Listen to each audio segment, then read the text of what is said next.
¿Has conocido alguna vez a una persona que lo ves y no puedes, te da tanta ternura que no puedes más que quererlo abrazar y así apretar? ¿Y te ha pasado eso alguna vez?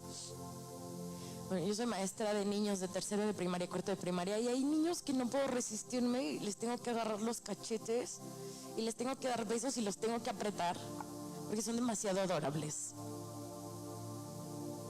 Y cuando estábamos cantando esa canción, yo sentía eso, o sea, yo sentía tanta adoración y tanta ternura y tanto amor de Dios para con nosotros. O sea, que esa es la sensación que le provocamos, que nos ama tanto, que le damos tanta ternura, que quiere estar con nosotros y que nos quiere abrazar y que nos quiere besar y quiere agarrarnos los cachetes porque le parecemos adorables. Pero también era la sensación que yo sentía al cantarle esto: yo te amo, eres todo lo que quiero, lo que he soñado. Era esta misma sensación, era algo recíproco. No solo Él me ama y me atesora y me quiere, sino que yo también a Él. Porque eso es lo que provoca el Dios, que es amor. Eso es lo que provoca. No puedes escaparte de esta sensación de amor. Pero ¿cómo nos rehusamos? ¿Cómo nos resistimos a no querer lo que Dios tiene? No sé por qué. Somos raros. Hace unos años leí, se me fue presentado un libro del doctor Gary Chapman, con una teoría fascinante. El libro se llama Los 5 lenguajes del amor. Y él habla en este libro de que somos personas que tienen 5 tanques que necesitan constantemente ser llenos. Y estos le llaman los lenguajes del amor. Pero dice que hay tanques que se vacían más rápido que otros, y esos son los que constantemente necesitamos estar llenando todo el tiempo, porque se nos vacían más rápido. Entonces él habla de 5 cosas: tiempo de calidad, contacto físico, abrazos, besos, regalos, que son una persona que le gusta dar regalos y le gusta recibir regalos, palabras de afirmación, una persona que le gusta, esa es la forma en la que recibe amor, que cumplidos. Y el último era, ya dije eso, ¿no? Tiempo de calidad, actos de servicio. Gracias. Que es una persona que siempre quiere hacer algo para ti, ¿no? Una mamá que ama cocinar para su familia y que los quiere atender, o el papá que lava los trastes y que no deja que nadie más lo haga, que te lleva el carro a lavar y lo repara. Actos de servicio. Y en esta teoría, lo que me pareció más fascinante no solo fue descubrir que tú tienes una fórmula específica en la que te gusta que te amen, pero lo que me pareció más fascinante es entender que si no percibes eso de alguien, no te sientes amado. Si esta persona te abraza y te besa y te quiere apapachar, pero para ti necesitas que te diga te amo, los abrazos no son lo mismo para ti. Eso me pareció muy importante y muy fascinante. Entonces me dediqué a hacerle el test a todas las personas que conocía para saber si las estaba amando correctamente o no. Y resulta que pues había fallado. Y yo me preguntaba, ¿cuál es el lenguaje de amor de Dios? ¿Cómo le gusta que lo ame? ¿Qué es lo que Él quiere? ¿Cómo quiere amar que yo lo ame? Porque ¿no te pasa que todo el tiempo estamos solamente pensando en nosotros? Lo que me gusta, lo que quiero, lo que me falta, lo que necesito, lo que ocupo, lo que me desespera, lo que no me desespera. Todo el tiempo. Yo. Y no nos hemos detenido a pensar muchas veces en lo que a otros les gusta. Y este libro nos lleva a reflexionar esto. Y la Biblia hace eso. Me lleva todo el tiempo a estar reflexionando. No solo para mí, sino para afuera, para los demás y para Dios. Y eso yo me preguntaba, ¿cuál es el lenguaje de amor de Dios? ¿A él le gusta el tiempo de calidad? ¿O le gustan los actos de servicio? ¿O las palabras de afirmación? ¿A él le gusta el tiempo de calidad? ¿Qué le gusta? Y encontré la respuesta en la Biblia.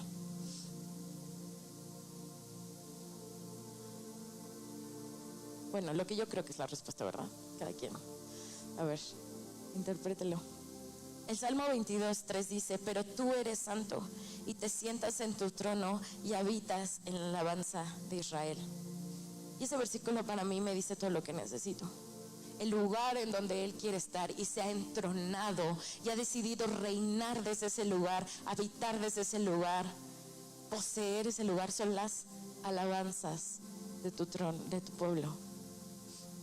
Yo creo, y esa es mi convicción, que el lenguaje de amor de Dios es la adoración y es la alabanza. Que no hay nada que disfrute más. Porque lo que he pensado es que esta teoría, porque así se le llama, la teoría de Gary Chapman, encapsula todo lo que es la alabanza. La alabanza son palabras de afirmación, y es un servicio, y es tiempo de calidad, y es un regalo. Todo yo pienso que lo que podríamos necesitar y querer en una relación es en la alabanza para Dios. Porque piensa, qué feo es cuando tú quieres a alguien y esa persona no te quiere a ti. ¿Te ha pasado? ¿O nunca? Solo a mí. Que tú quieres a alguien, pero esa persona no te quiere. Es más, hay veces que no te ha pasado que hasta sientes que le caes mal. Y entonces ponte en esa posición. Si a nosotros nos parece horrible cuando yo doy un abrazo, no recibirlo de vuelta, o cuando decirle a alguien te quiero, que no me lo diga de vuelta, qué feo es eso, ¿no? Yo pienso horrible. Ahora en la escuela, cuando me toca la guardia en la puerta, tenemos que a los niños chiquitos abrirles la puerta y ayudarlos a salir. Y me impresiona ver que los niños no se despiden de sus papás. Los papás: adiós mi amor, mi vida, te quiero, mua, mua, pórtate bien, que te vaya bien. Y los niños, yo les tengo que decir: dile adiós a tu papá. Ni se voltean. Me parece impresionante. Yo no soy mamá, pero yo creo que debe ser horrible. Horrible que tú estás ahí por tu hijo desviviéndote, te amo, mamá, y el niño así de: no me importa lo que me estás diciendo. No sé, yo siento feo, bien feo. Ahora imagínate que Dios fue el primero en amarnos, que Él dio el primer paso, que Él se dio a sí mismo por amor a ti y a mí, y que en respuesta nosotros somos el niño que se baja del carro y dice: chido, ya me voy a mi clase. Es una reciprocidad en la relación, a menos que no te guste la reciprocidad, que no creo que nadie exista, no creo que eso exista. Pero cuando estás en una relación es porque amas y quieres que te amen, amas y anhelas que te amen de vuelta. Dios es una persona que nos ama y anhela que lo amemos. No nos obliga a que lo amemos, pero Él quiere que lo amemos. Y que no solo lo amemos y sepamos que lo amamos y creemos que lo amamos, pero que demostremos que lo amemos. ¿No? No palabras solamente, sino acciones concretas. ¿A quién no le gusta eso? Que no te digan te quiero, porque te hagan una carta, que te lleven una flor, que te den un beso, ¿no? ¿A quién no le gusta un abrazo? Saber que esa persona le importa y me ama. Pues Dios es así. Y Él está esperando, y Él ha provocado en este lugar un ambiente para que tú y yo tengamos todo lo que necesitamos para demostrarle el amor. Nos ha puesto sillas y nos ha puesto música y nos ha puesto el ambiente y las luces y todo súper bonito para que le demostremos el amor a Dios. Así que te invito que las mañanas no llegues tarde a tu cita de amor, de encuentro, de cercanía. No porque Él piense o sienta que lo vas a dejar plantado, no por eso, sino porque el amor es una pasión que lleva en nuestra vida. A pararme más temprano, a bañarme, a vestirme, a ponerme y llegar a tiempo y estar aquí y darme en sacrificio por amor. Porque te digo algo, yo no te puedo convencer que ames a Dios. Te puedo invitar a que lo hagas y te puedo persuadir a que vivas una vida de amor, pero el Espíritu Santo es el que necesita convencerte de amar a Dios y de adorar a Dios con todo tu corazón. Así que yo oro por ti todas las mañanas que estamos aquí, bendecimos este lugar. Yo oro siempre declarando que tú vas a ser convencido del amor de Dios en tu corazón. vas a ser atraído por ese amor y que no vas a salirte del amor y vas a adorar como Él se merece.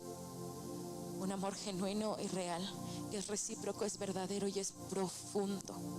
Así que te invito, si ya estás aquí, ama a Dios, disfruta de su presencia y adoremos juntos como Él se merece.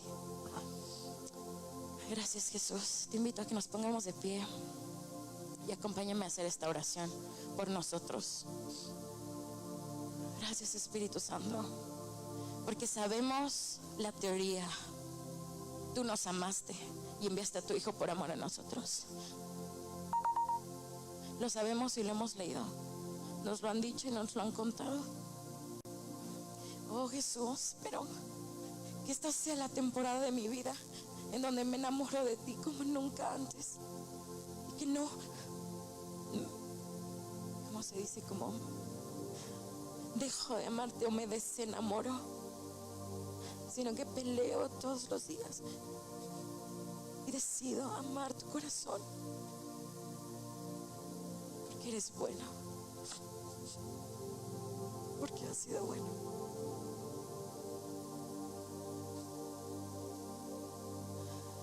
Porque puedo ver tu amor en todas las cosas que me rodean. Pues porque puedo respirar tu amor cuando respiro. Gracias, Jesús. Yo oro por esta iglesia. Oro por cada hijo y cada hija. Que se sepan amados y que actúen en amor. Que se sepan amados y que actúen en amor. Hoy yo declaro que todo temor es quitado. Todo temor al hombre. Todo el temor es quitado del corazón.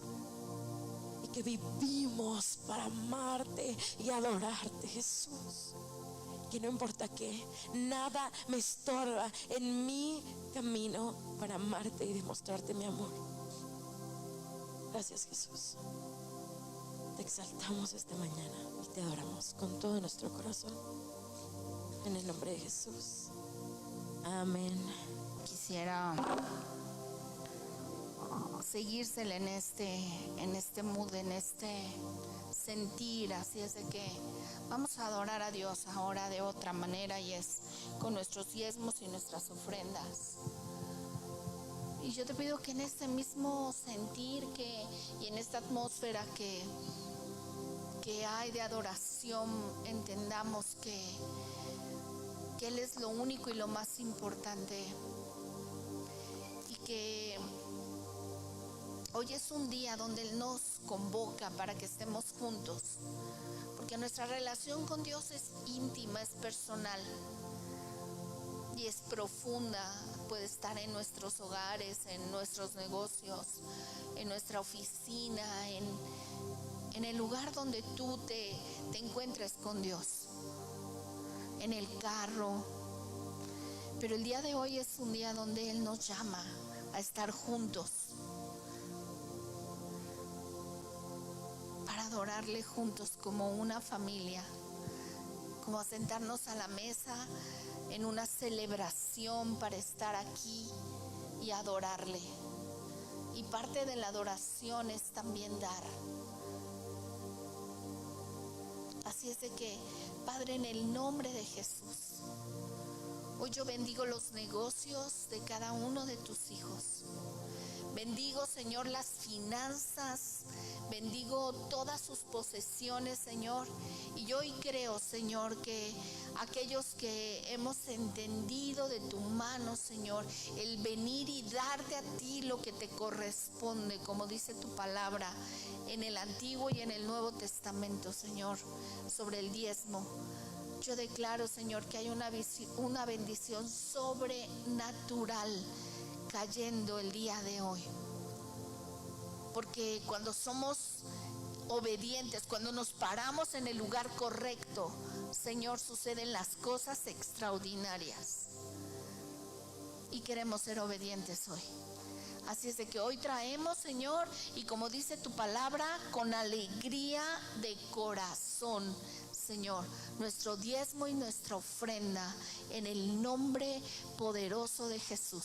Porque tu palabra dice, nadie dé con tristeza ni por necesidad, porque tú amas al que da, ¿con qué? Con alegría. Bueno, pues qué bendición verlos. ¿Cómo están? ¿Bien? Bien, híjole, de verdad, qué bonita atmósfera tenemos en la iglesia. Yo en estos días estaba tan agradecida con Dios por eso. Le decía a mi familia, a mi esposo, que estamos disfrutando de una atmósfera de verdad del cielo aquí en la tierra. Y como que uno se mete a esta atmósfera y sientes que todo está bien, ¿no? Todo está increíble. Así es de que, bueno, queremos darles algunos avisos y queremos comentarles que el próximo domingo tenemos comida navideña. Así es de que va a estar increíble. Nos vamos a juntar terminando la reunión todos y vamos a comer aquí juntos como una familia en una vez. Bueno, recuerden que el día de hoy es la fecha límite para cubrir el costo de la comida. El Eneldo, así se llama la empresa que contratamos para que nos atienda ese día, para que nos prepare la cena sobre todo. Tenemos ese día intercambio de calcetines, así es de que tú traes calcetines unisex, navideños, ¿ok? Yo les comentaba que el año pasado a nosotros nos tocaron del doctor Simi. Y nos tocó a Sergio y a mí, así es de que ahí andamos de verde limón, con nuestros calcetines, el doctor Simi, cómo me hizo reír. Pero son muy buenos porque no te aprietan, son para las varices. Así me dijeron, pues tiene que ser saludable, ¿no? La cosa. Entonces, tráiganse sus calcetines. No estoy promoviendo calcetines del doctor Simi, ¿eh? No, ustedes compren los que quieran. Pero tráiganse calcetines, por favor, unisex, porque aquí los que traen, nos damos. Hacemos aquí el intercambio, nadie se queda sin calcetín. Okay. Familia, ¿cuántos están disfrutando este día aquí en esta atmósfera maravillosa de la presencia de Dios? Amén.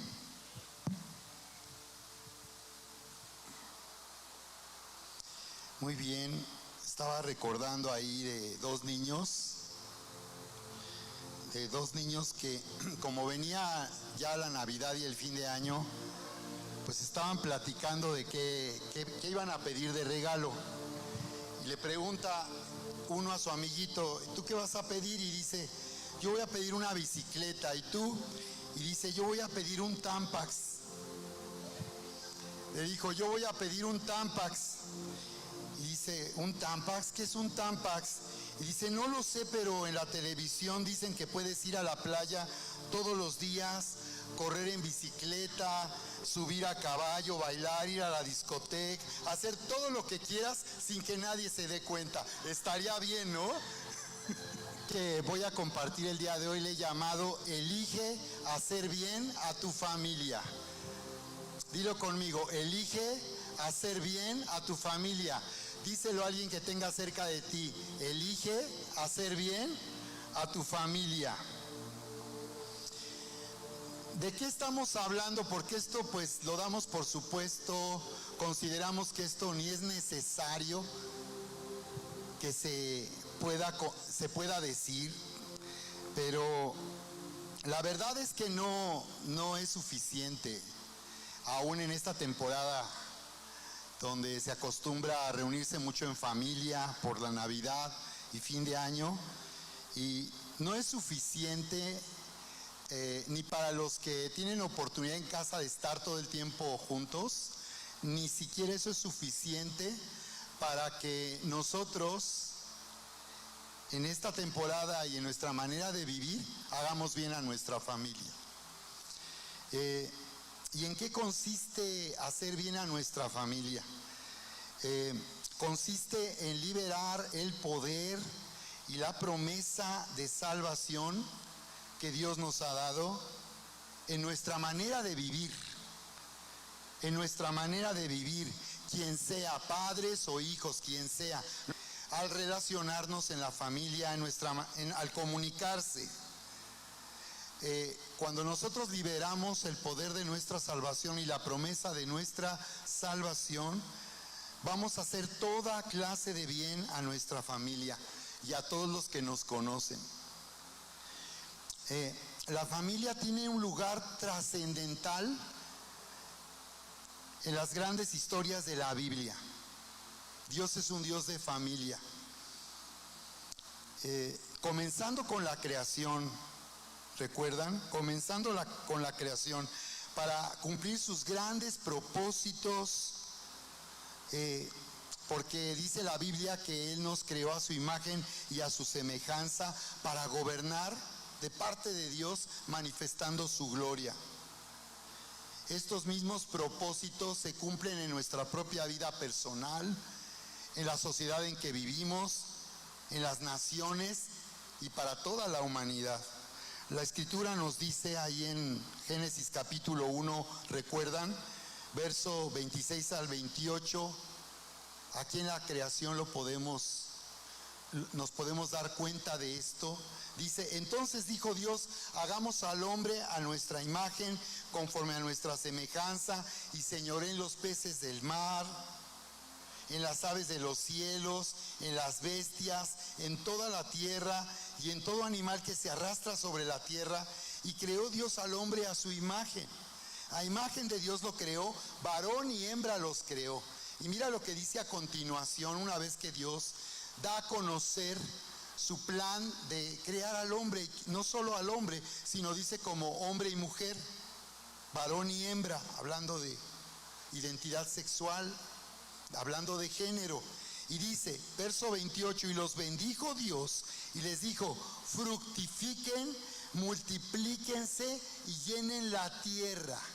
Y aquí es donde podemos darnos cuenta que en la creación y desde el comienzo, el lugar trascendental que Dios le asignó a la familia para el cumplimiento de sus planes y sus propósitos. Llenen la tierra, les dijo, y sojúzguenla. Ya no solo está hablando al hombre y a la mujer, sino también como familia. Y les dice, llenen la tierra y sojúzguenla, y señoreen en los peces del mar, en las aves de los cielos y en todas las bestias que se mueven en la tierra. Y esto es lo que vamos a considerar el día de hoy en una de las grandes historias de la Biblia, la respuesta de Dios a Isaac, el hijo de Abraham, el heredero, en medio de una situación desesperada, la respuesta que Dios le dio a Isaac y a su familia en ese tiempo. Sin embargo, les voy a decir por qué no es suficiente que tengamos una familia o que nos tengamos como familia, porque al separarse de Dios, el hombre arruinó el diseño de Dios para la familia y se subordinó al enemigo espiritual que tanto odia a la humanidad. Por eso los especialistas hoy afirman que la familia está siendo destruida en el último siglo como nunca antes en la historia, y este proceso destructivo se ha acelerado en los últimos 30 años. Por eso la familia no necesariamente es un lugar de bendición ni un lugar seguro. Por esa razón es que podemos nosotros tomar esa maravillosa promesa de Dios en Hechos capítulo 16, donde Pablo le dice al carcelero, al soldado romano que iba a quitarse la vida, detente, no hagas eso. Cuando hizo que viniera un terremoto, su alabanza y adoración mientras ellos estaban en la cárcel por dar a conocer a Jesús, después de haber sufrido latigazos y maltrato, ellos habían adorado a Dios y la presencia de Dios se manifestó de tal manera en ese lugar que todos podían oír en esa cárcel la adoración a Dios de estos hombres que en vez de sentirse agobiados y confundidos, ¿cómo podían estar ahí después de que estaban sirviendo a Dios? ¿Cómo podrían ellos estar padeciendo tanto por sufrir al Señor y anunciar el Evangelio de Jesucristo? Y cuando el carcelero se iba a quitar la vida porque pues él sabía que sería ejecutado por esa causa de que escaparan los presos. Ellos le dicen: detente, no lo hagas, aquí estamos, no nos vamos a salir de aquí, no es necesario que te quites la vida. Y entonces este hombre está impactado por todo lo que está sucediendo, se da cuenta que necesita volverse a Dios y conocer al Dios al que ellos alaban y adoran. Y le pregunta a Pablo y a Silas: ¿qué debo de hacer para ser salvo? Ya había entendido que necesitaba salvarse. Él había entendido que no era suficiente ser bueno. Que se dio cuenta que no era suficiente su propia justicia. No era suficiente si había hecho bien o no había hecho mal. Eso no era suficiente. No era suficiente ser religioso. Él se dio cuenta que necesitaba salvarse. Y ellos le contestan: cree en el Señor Jesucristo y serás salvo tú y tu casa. Así que por esa razón es que el Señor nos ha dado su vida misma. El Señor Jesús nos ha dado su vida misma, su sabiduría y su poder para edificar y transformar la familia, reiniciando en el amor de Dios un nuevo tiempo. Esta puede ser una temporada de reiniciar un nuevo tiempo en tu familia. No es suficiente saber que nos vamos a ver en Navidad y fin de año. No es suficiente estar juntos si la presencia de Dios y en nuestra manera de vivir, Dios está ausente de nosotros y estamos ajenos a los planes y propósitos de Dios. ¿De acuerdo? Dice la Escritura en Mateo 7:24: cualquiera pues que me oyere estas palabras y las hace, le compararé a un hombre prudente que edificó su casa sobre la roca. Descendió lluvia y vinieron ríos y soplaron vientos y golpearon contra aquella casa y no cayó porque estaba fundada sobre la roca. Pero cualquiera que me oye estas palabras y no las hace, le compararé a un hombre insensato que edificó su casa sobre la arena. Y descendió lluvia y vinieron ríos y soplaron vientos y dieron con ímpetu contra aquella casa y cayó, y fue grande su ruina. Cualquiera pues que me oye estas palabras y las hace, le compararé a un hombre prudente que edificó su casa sobre la roca. El próximo domingo les invito a que vengan, porque vamos a celebrar la Cena del Señor. Vamos a activar el poder del nuevo pacto sobre la familia para reiniciar un nuevo tiempo en la familia, para hacer un cambio en la atmósfera de lo que hemos venido viviendo en este año o en este último tiempo. Vamos a activar el poder del nuevo pacto a favor de tu familia este próximo domingo. Y vamos a orar. ¿Qué les parece si se unen conmigo? Levantan sus manos un momento. Así es, Padre, te amamos, te adoramos.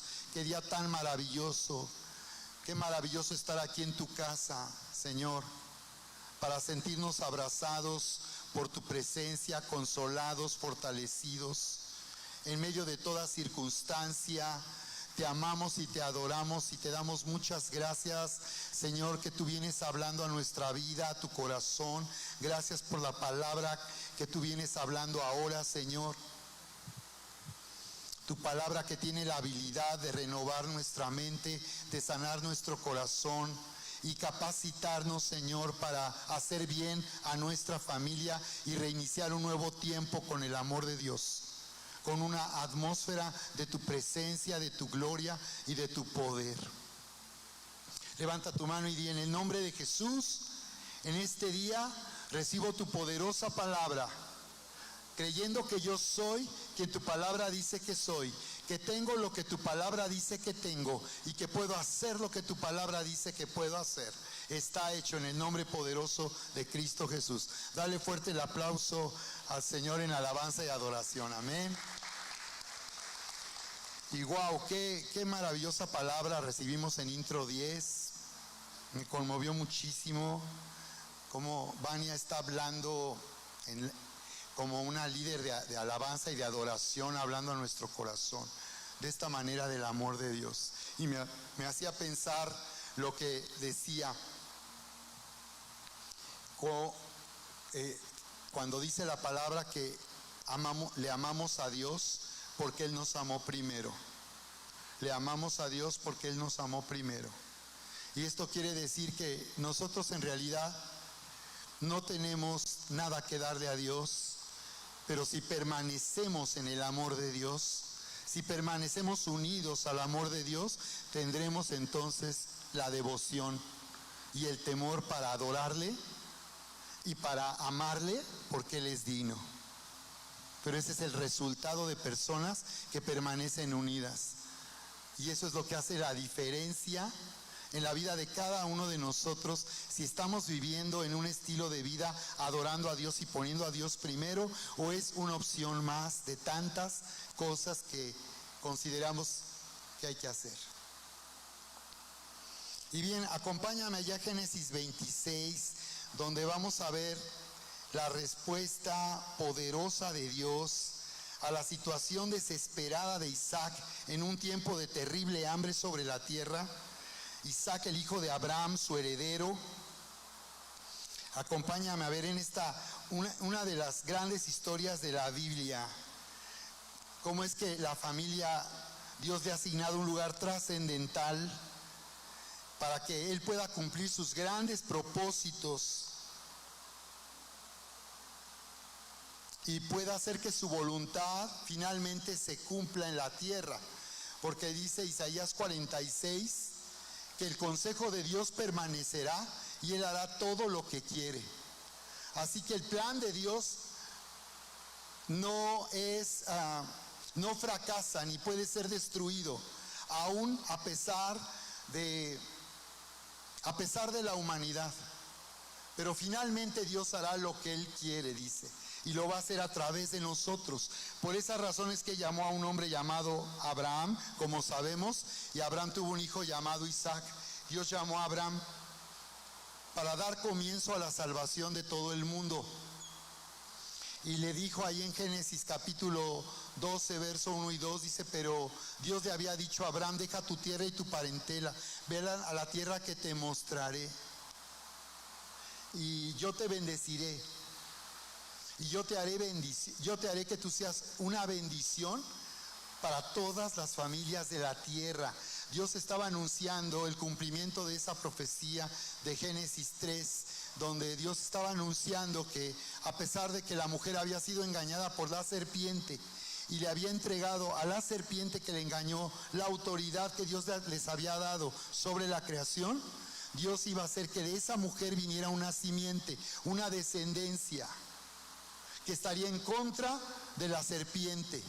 Y no solo estaría en contra, iría en contra de lo que la serpiente había hecho en contra del hombre, sino además le aplastaría la cabeza. Y eso fue lo que sucedió en la cruz del Calvario, cuando Jesús murió en esa cruz, aplastó la cabeza de la serpiente. La cabeza en la Biblia representa autoridad y dominio. Así que el Señor había destruiría al venir Jesús siglos y siglos de que esta promesa se había hecho al mundo. Finalmente Él vendría, como nos dice Juan 3:16, porque de tal manera amó Dios al mundo, tanto amó Dios al mundo, que dio a su único Hijo, para que todo aquel que crea en Él no se pierda. O sea que el hombre está a camino a perderse, pero dice para que no se pierda, para que todo aquel que cree en Él no se pierda. Dios te llama a conocerle a Él, y que tú a través de Él puedas darte cuenta que dice, para que tenga vida eterna. Así que estamos hablando del plan de Dios en ese tiempo para hacer venir a Jesús al mundo finalmente. Y Jesús vendría como descendiente de Abraham, así como de David, que también sería descendiente de Abraham, y que Dios le había prometido a David que de su descendencia levantaría un rey que gobernaría sobre Israel y a todo el mundo, y de allá comienza un reino que no tendría principio ni fin. Estamos hablando de los planes de Dios, que lo que Dios quiere hacer lo va a hacer a través de alguien a quien Él llama a conocerle, de alguien que esté dispuesto a seguirle y alguien que le crea a lo que Él está hablando. Y tú estás aquí porque de las personas de tu familia y de tu casa, tú eres de ellos, tú eres de tu familia quien ha oído la voz de Dios hablar a tu vida. Y vemos entonces que es de esa manera como Dios se manifiesta. Este es el contexto para que entendamos lo que ocurrió con Isaac allí en el capítulo 26 de Génesis. Fíjate cómo dice: después hubo hambre en la tierra, además de la primera hambre que hubo en los días de Abraham, y se fue Isaac a Abimelech, rey de los filisteos, en Gerar, y se le pareció el Señor y le dijo: no desciendas a Egipto, habita en la tierra que yo te diré. Habita como forastero en esta tierra y estaré contigo y te bendeciré, porque a ti y a tu descendencia daré todas estas tierras y confirmaré el juramento que hice a Abraham tu padre. Multiplicaré tu descendencia como las estrellas del cielo y daré a tu descendencia todas estas tierras, y todas las naciones de la tierra serán benditas en tu simiente. Por cuanto oyó Abraham mi voz y guardó mi precepto, mis mandamientos, mis estatutos y mis leyes. Habitó pues, dice Isaac, en Gerar. Entonces aquí primeramente podemos ver algo muy interesante. Esta es una historia increíble del plan de Dios para transformar nuestra familia con la cultura de Jesús.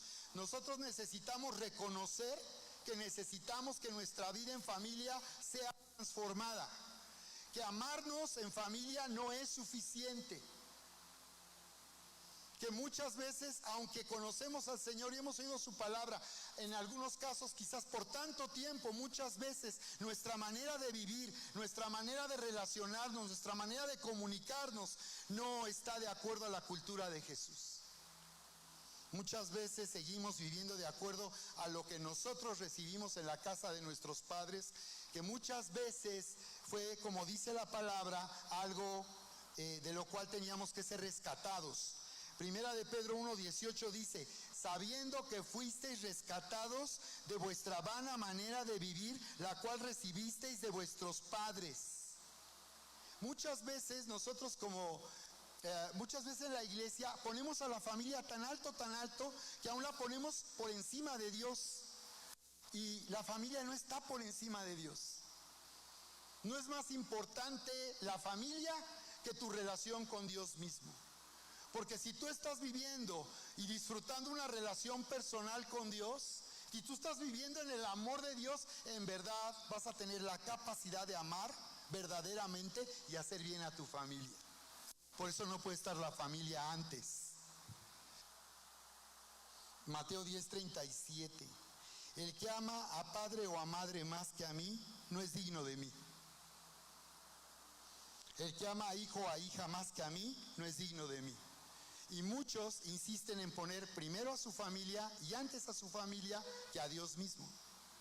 Y quiero que sepas que cuando tomamos decisiones así, estamos en realidad cerrando la fuente por la cual nosotros podemos en verdad hacer bien y amar a nuestra familia.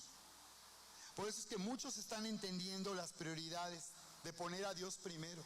Muchos siempre, me doy cuenta que en la iglesia muchos relegan a Dios por causa de su familia, por causa de sus hijos. Y entonces los hijos están primero porque son niños, porque son bebés o porque son mayores, lo que sea, porque están en la universidad, porque van a terminar la prepa, pero siempre los hijos están antes y más importante que el lugar que Dios dice que tiene en nuestro corazón. Esto puede oírse muy fuerte y parece muy religioso, pero entendamos el sentido de lo que el Señor está diciendo. No está diciendo que no ames a tus padres, no está diciendo que no ames a tus hijos, está diciendo que Él está en primer lugar y que si tú le adoras y le honras, vas a estar viviendo en su amor, porque si amamos a Dios es porque Él nos amó primero. Y como Él nos amó primero y entramos en su amor y vivimos en su amor, ahora nosotros podemos amar verdaderamente a nuestra familia. Por esa razón es que podemos identificar que generalmente los conflictos en familia consisten en quién hace y quién no hace por los demás. Recuerdo que cuando yo era chico, No sé por qué tomé ese lugar. Bueno, es que como soy hijo mayor, normalmente los primogénitos tenemos una inclinación al liderazgo y a sentirnos responsables de nuestros hermanos. Y yo recuerdo que buscaba yo ayudar a mi mamá con el quehacer de la casa y asignaba tareas a mis hermanos. Y hasta ponía una hoja donde decía quién iba a hacer qué cosa.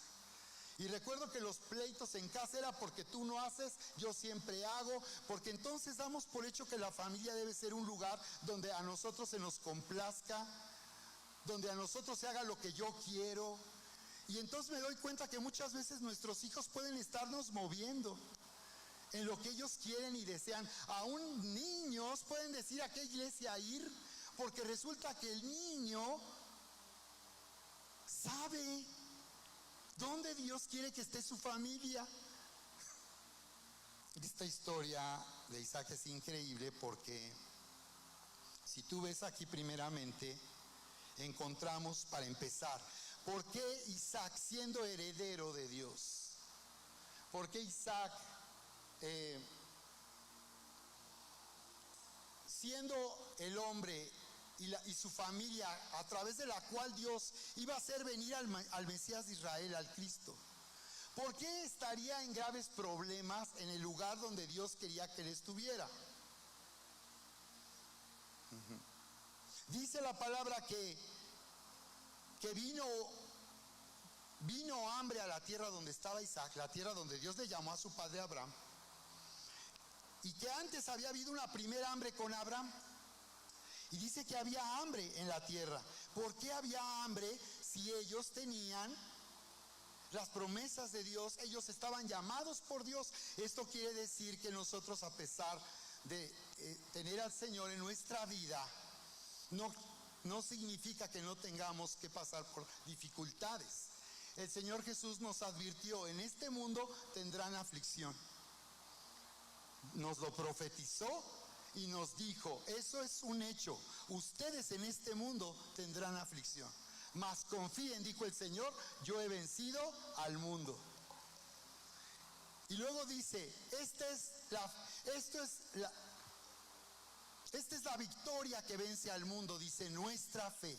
Entonces lo que el Señor nos está diciendo es que aunque en este mundo nosotros y nuestra familia pasemos por adversidad y entremos en dificultades, dice el Señor que nuestra victoria, tenemos victoria porque Él ha vencido al mundo.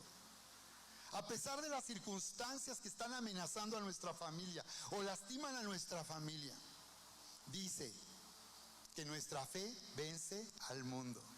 ¿Te das cuenta? Entonces, lo que Isaac sí tenía era un legado de parte de su padre. Él vio cómo su padre abandonó su vida en Harán, como Abraham, habiendo prosperado en Harán, fue llamado a salir de ahí, un lugar a donde todo mundo quería ir. Él salió, porque Harán era una de las ciudades más avanzadas del mundo antiguo. Y él se va, y los vecinos, ¿a dónde vas? ¿Estás loco? Hechos capítulo 7 dice cómo él había tenido un encuentro con Dios, con la gloria de Dios. Dios se le apareció a Abraham. Dice, siendo idólatra, dice Josué en la parte final de su discurso. Abraham no era mejor que ninguno de nosotros, era igual que cualquiera de nosotros. Él adoraba ídolos. ¿Cuál fue la diferencia? La diferencia es que Dios se le apareció. Y dice que él vino a ser justo porque le creyó a Dios. Su fe le fue contar, lo que haya en tu cuenta, tu saldo a favor. Bueno, en su saldo estaba que él era justo para Dios. Y de la misma manera, dice aquí que había un legado, sin embargo, Isaac estaba en medio de una terrible situación y él pensó en irse, como su padre lo había hecho cuando se fue a Egipto, cuando vino aquella hambre. Y esto nos habla de que muchas veces nosotros en medio de las dificultades pensamos de inmediato cómo en el mundo podemos encontrar respuesta a lo que necesitamos. Y aquí hay quienes pueden dar por hecho, no, yo conozco a Dios, yo sé que el mundo, pero ¿cómo vives? ¿Vives realmente poniendo a Dios primero o vives realmente poniendo a Dios después? ¿Qué es primero para ti? ¿Tu negocio, tu trabajo, tus estudios en la prepa o en la universidad? ¿O es primero Dios? Y necesitamos en esto identificar hasta dónde nosotros realmente nos estamos plantando firmemente. Y no estamos en el doble ánimo de estar divididos de buenos sirios, pero es que también hay que trabajar. Entonces él pensó en irse como nosotros, nuestra reacción ante una situación es ver qué podemos hacer por nosotros mismos para salvarnos. Y aquí tenemos que aprender de esto, porque la palabra dice que todas estas cosas fueron escritas para nosotros, para que de esto nosotros podamos activar nuestra fe. Así que esto que pasó aquí no es ajeno a lo que estamos viviendo, y la manera en que Dios respondió a Isaac no es diferente a lo que Él puede hacer por nosotros. Por eso es importante identificar en esta historia la manera en que Dios se manifiesta. ¿Y qué le dice Dios? Se le apareció.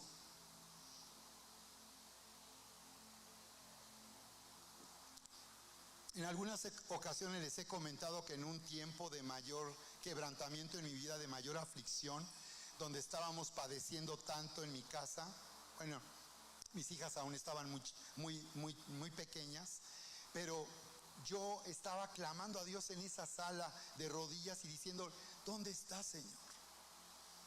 Y Él me recordó esas palabras, me habló al corazón con esas palabras del profeta Isaías, donde dice, Dios dice, el Altísimo habita con los quebrantados y humildes de corazón, para hacer vivir el corazón quebrantado.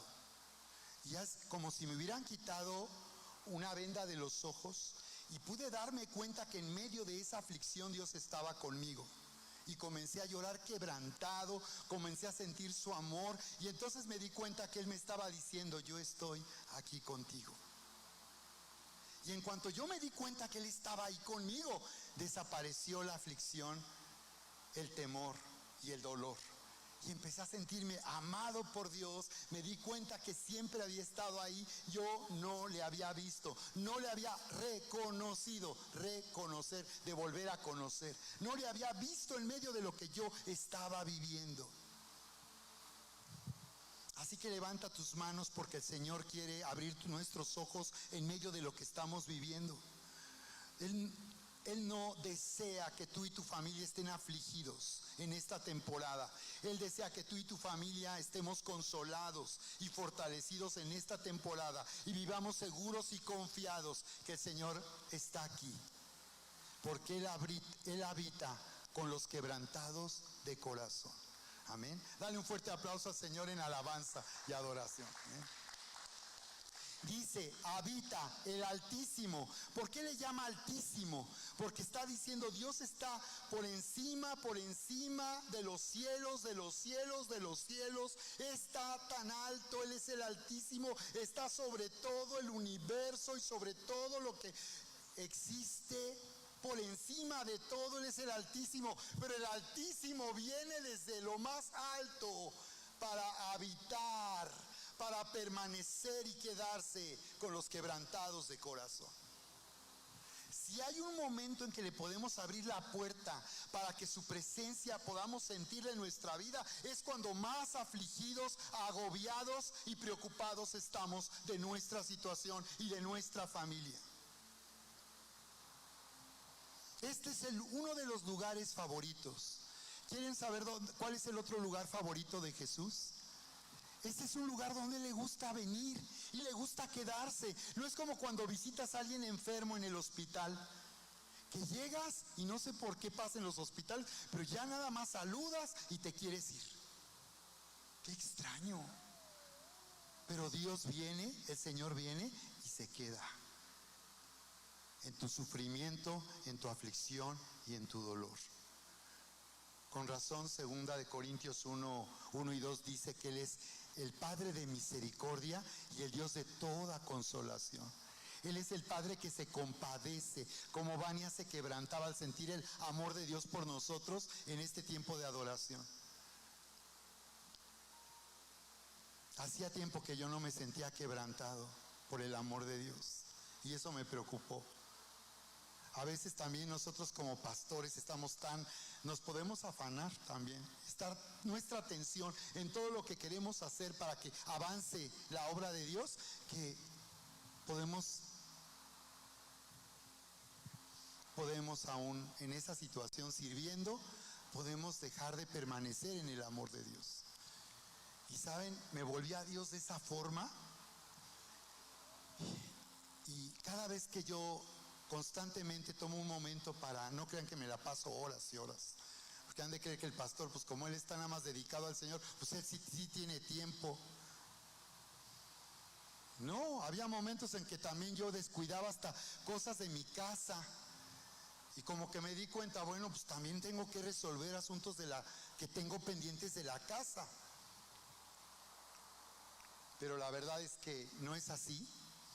Pero cada vez que tengo la oportunidad ahorita de buscar su presencia, puedo sentir el amor de Dios, cómo me quebranta y cómo siento el amor de Dios en mi vida. Así es.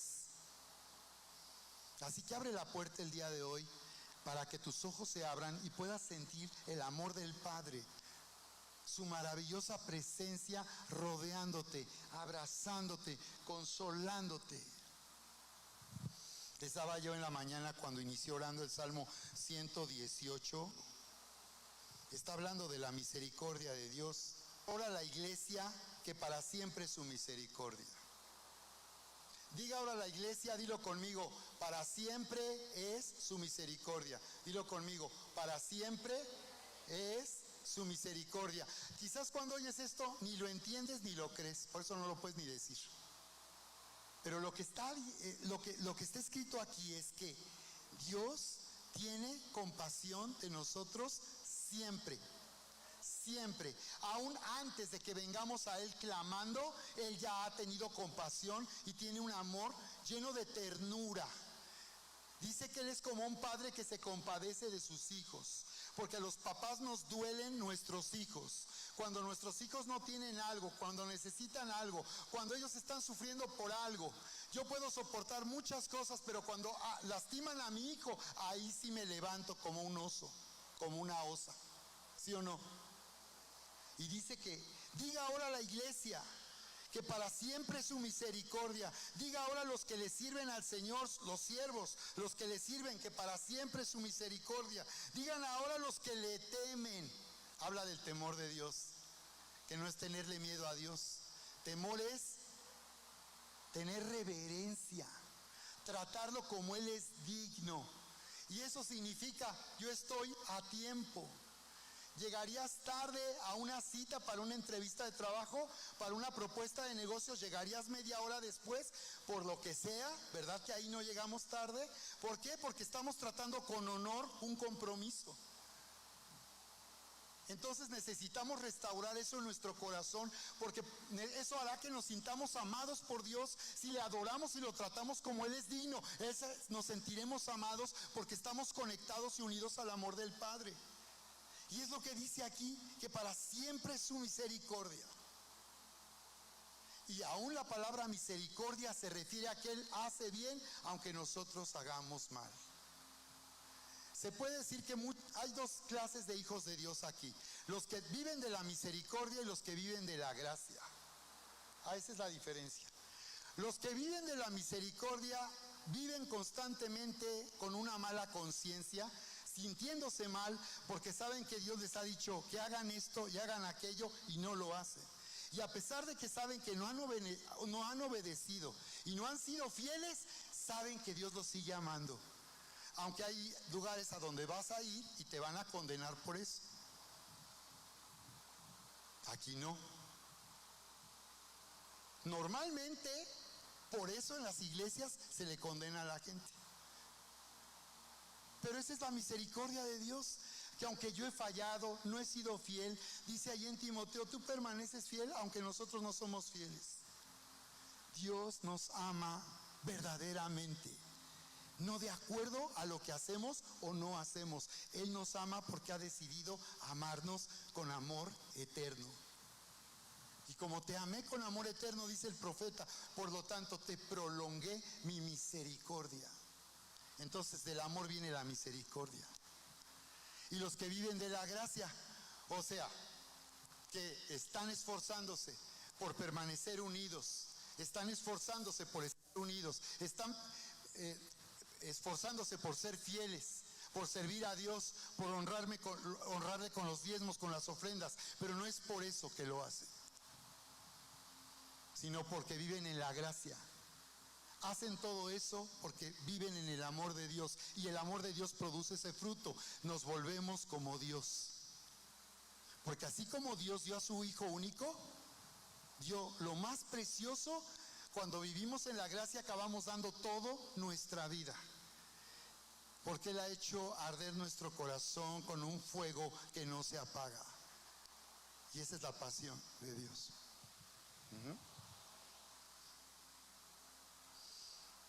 Entonces, fíjate qué interesante lo que nos dice aquí. Se le apareció a Isaac y le dijo: no te vayas de aquí, no te muevas de aquí, de este lugar donde yo te llamé a permanecer y a plantarte. Ese es el mayor problema de las iglesias, que la gente no sabe permanecer. Estamos viviendo el tiempo de la iglesia, como he comentado con otros pastores, más tremendo que se haya vivido antes. Después de la pandemia, esperábamos que la iglesia regresara con entusiasmo, con ese fuego de haber estado en un encierro y ahora estar metido con Dios a todo lo que da. Y resulta que después de la pandemia la iglesia se fue para abajo. Y muchos piensan que ya hay una apostasía por la manera en que muchos se van de la iglesia y supuestamente van a otro lugar, pero es la misma historia porque van de un lado a otro y no permanecen. Tenemos que aprender a permanecer. Todo nuestro problema es permanecer.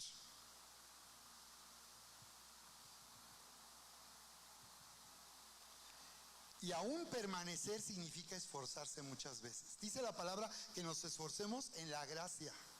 No es por obras, sigue siendo por gracia. Es decir, que cualquier cosa que a mí me ha limitado y que me hace decir: es que hoy no tengo ganas, no quiero, eso puede cambiar. ¿Cuál es la diferencia? Que unos quieren permanecer en la condición en que han vivido siempre, otros deseamos permanecer en la gracia. Esa es la diferencia entre unos y otros. Unos están comprometidos a un cambio de vida, otros no. Y en ambos casos Dios nos ama y nos seguirá amando. Pero Dios seguirá luchando para que no sigamos siendo lo que hemos sido siempre. Y que ha sido la razón que esa manera nuestra de pensar ha hecho que nosotros no hagamos bien a nuestra familia, sino seamos una fuente de conflictos y de dificultades. Que nuestro carácter todo el tiempo no esté dispuesto a cambiar. Y que muchas esposas en el matrimonio se han rendido porque dicen: este hombre no cambia y nunca va a cambiar. O al revés, también los esposos podemos levantar la mano. Le dices: Isaac, permanece. Y como estoy llegando a la conclusión, quiero que veas una parte de la conclusión de esta historia tan fascinante, ahí en Génesis capítulo 26. ¿Qué pasó? ¿Qué hizo Isaac? Dice verso 6 que se quedó en Gerar. Y Dios le confirmó entonces lo que le había dicho a su padre Abraham. O sea que aunque él era el heredero de Abraham, era su hijo, todavía él necesitaba vivir su propia experiencia con Dios. Aunque nuestros hijos vengan a la iglesia, ellos necesitan vivir su propia experiencia con Dios. Y qué padre que quieran venir, porque yo he oído, luego ha pasado en las familias que hay hijos que no quieren venir y los papás los dejan. Y el problema es que cuando son niños, si tú no los habituaste, si tú no les enseñaste a qué vienen, y no es saber aquí en qué juegan en la iglesia, en qué se divierten, si no les enseñaste que este es el lugar donde van a vivir una experiencia maravillosa y van a conocer el amor de Dios, cuando sean mayores, menos. Si cuando fueron niños no hubo ese cuidado, no se les enseñó como les enseñamos en casa todo lo importante. ¿A qué hora comes? ¿A qué hora te duermes? ¿Te bañas? ¿A qué hora te lavas los dientes? Para eso somos muy cuidadosos. Pero en la vida espiritual necesitamos ser más cuidadosos. Ya está él habituado, ya conoció esa clase de vida y ya va a ser más difícil ahora, porque ya no es el niño que tú lo traes. Ahora es el chavo que quizás te diga, yo no quiero ir, yo me aburro ahí, porque no han conocido. Pues fíjate que Dios a él le está confirmando el pacto, se queda y le dice Dios que se quede y le dice verso 3, habita como forastero en esta tierra y estaré contigo y te bendeciré. Eso es, estaré contigo. Así que el Señor estará con nosotros en esta temporada. En medio de toda circunstancia el Señor está ahí con nosotros, con nuestra familia, dice, y te bendeciré.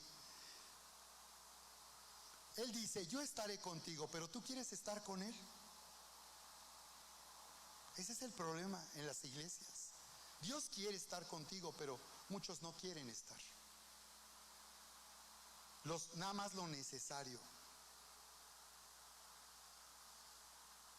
Y estaré contigo y te bendeciré, porque a ti y a tu descendencia daré todas estas tierras y confirmaré el juramento que hice a Abraham tu padre. Multiplicaré tu descendencia como las estrellas del cielo y daré a tu descendencia todas estas tierras, y todas las naciones de la tierra serán benditas en tu simiente. Todas las naciones, todas las familias de la tierra serían benditas en la simiente, en la descendencia de Isaac, porque de Isaac vendría Jacob, vendría Israel, y de Israel vendría la tribu de Judá, y vendría Jesús finalmente del cielo para salvarnos. ¿Te das cuenta? Qué interesante, qué impresionante. Y dice, verso 5, por cuanto oyó Abraham mi voz y guardó mi precepto, mis mandamientos, mis estatutos y mis leyes. Había un liderazgo de hombre en la casa, no de las esposas, de un hombre que tenía que hacer negocios, tenía que trabajar, pero él estaba llamado a ser el responsable de la condición espiritual de su familia. Así que, hombres, Dios nos está llamando. Tenemos ese honor y ese privilegio increíble de liderar en nuestra familia, de ser a quien nuestros hijos oigan. Pero no solo porque soy el papá, sino porque soy un hombre de Dios, que habla de parte de Dios, que les habla en base a la cultura de Jesús, que pueden oírme hablar a mí, oír la voz de Dios. Por eso había un Isaac, porque hubo un Abraham. Podría haber un hijo viviendo como heredero, multimillonario, porque tuvo un padre que se enriqueció en la gracia de Dios. Es un legado. Tremendo. Entonces aquí voy a la conclusión. Habitó pues Isaac en Gerar. ¿Y cuál fue el resultado de eso? Y sembró Isaac en aquella tierra. ¿Cómo? ¿Cómo siembras en un lugar? ¿Cómo te metes a un negocio donde todos están fracasando y están quebrando? ¿Cómo te metes a ese negocio donde todos están quebrando? Y dice, y sembró Isaac en aquella tierra y cosechó aquel año al 100 por 1 y le bendijo el Señor. ¡Wow! Y dice, el varón se enriqueció y fue prosperado y se engrandeció hasta hacerse muy poderoso, y tuvo hato de ovejas y hato de vacas y mucha labranza, y los filisteos le tuvieron ¿qué? Wow, te van a tener envidia. Te van a tener envidia, iglesia. Entonces, fíjate qué impresionante lo que dice que sucedió y que continuaremos viendo, y es la respuesta poderosa de Dios a la situación desesperada de Isaac. Fue Dios mismo. Él era la respuesta, Dios mismo. Y esa respuesta de Dios, ¿en qué consistió? ¿En qué le habla? Y aquí vas a identificar tres cosas a través de las cuales Dios nos asegura en su amor, para que nos sintamos amados y seguros en su amor y estemos confiados de que vamos a avanzar y vamos a prosperar y a salir adelante. Tres cosas. Número 1, Él hace un pacto. Número 2, Él hace un juramento. Y 3, nos da grandiosas y preciosas promesas. 3. A través del pacto, el juramento y las promesas, Dios nos da la seguridad de que somos sus amados. Y así como Isaac en medio de una terrible hambre sembró y fue prosperado y se engrandeció, de la misma manera tú y tu familia, en medio de toda situación en este mundo, seremos también de la misma manera prosperados y engrandecidos. ¿Cuántos lo creen el día de hoy? ¿Cuántos están conmigo? Alábale al Señor, dale un fuerte aplauso en alabanza y adoración. Dios había hecho un pacto con Abraham y lo confirmó a Isaac. Tenía un pacto, estaba unido a ellos. ¿Por qué? ¿Qué dieron ellos? Solo le creyeron, era toda la parte de ellos. Le creyeron y entonces lo único que Dios les pedía es que obedecieran su voz. Que no solo oyeran como en las iglesias, sino escucharan haciendo lo que Él dice. No solo estar informados, me entra por un oído y me sale por el otro y sigo viviendo como a mí me parece. Sino que oigo su voz y entonces lo que Él habla a mi vida me transforma. Y dejo de ser quien siempre he sido para entrar en un cambio en mi vida y ser el hombre de Dios, las personas que Dios quiere que nosotros seamos. ¿De acuerdo? Un pacto. A través de ese pacto incondicional es que Dios nos asegura que somos amados y que entonces por cuanto vivimos en el amor de Dios también seremos prosperados y engrandecidos. Ahora estamos bajo un pacto nosotros también, ¿sabían? ¿Recuerdan? Estamos bajo un nuevo pacto, es el pacto de la gracia. Y si estamos bajo un nuevo pacto, estamos también bajo una nueva identidad y una verdadera identidad. Somos como Isaac, herederos y coherederos con Cristo. Así que esto también es para ti y es para mí, no solo para ellos que vivieron en ese tiempo. Esto es algo que Dios nos llama a vivir nosotros en este tiempo. Y no solo eso, sino que Dios jura. Fíjate nada más, no solo tiene un pacto que los une, salud, sino que Él jura. Y dice que no tuvo por quién jurar, pero que juró por sí mismo. Entonces Dios dice, de verdad que yo lo que dije lo voy a hacer, te lo juro. No hay personas que le dicen al otro, pero ¿me lo juras? Como diciendo, ¿sí lo vas a hacer?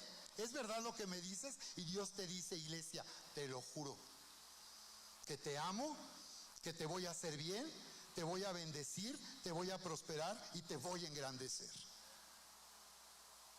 Y 3, sus promesas. Porque Dios promete hacernos bien, Él promete bendecirnos, prosperarnos y engrandecernos.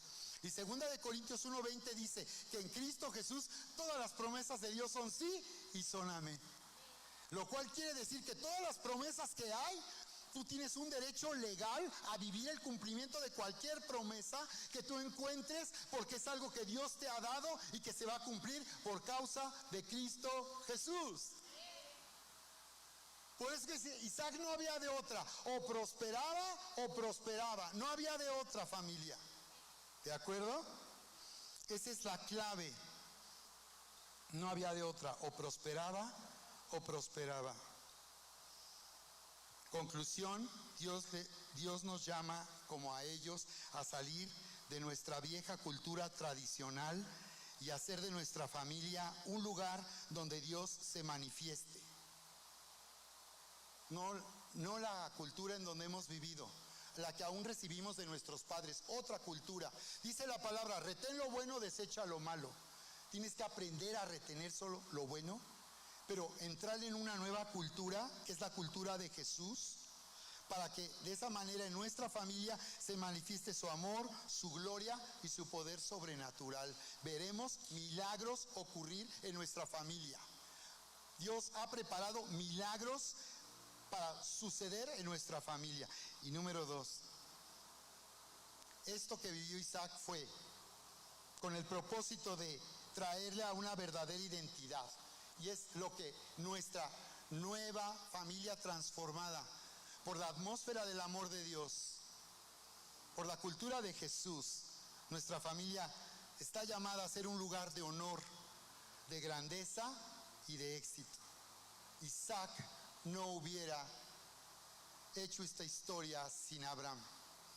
Y de la misma manera nosotros en casa podemos transformar nuestra familia y edificar, como dijo Jesús. El que oye estas palabras y las hace, le compararé como un hombre que edifica pero sobre la roca. Todo lo que oigo produce en mí una respuesta. ¿Qué fue lo que prosperó y engrandeció Isaac? Que él oyó a Dios. ¿Y saben qué ocurrió? ¿Qué sucedió una vez que él oyó a Dios y permaneció fiel a lo que Dios le decía? Y no se movió del lugar, sino que seguía atento a lo que Dios le estaba diciendo, y así vivió toda su vida. Ya era heredero, Él ya era heredero. Abraham era un hombre rico y le heredó todas sus riquezas. Sin embargo, él no por eso dejó de seguir al Señor y mantener su oído abierto a la voz de Dios.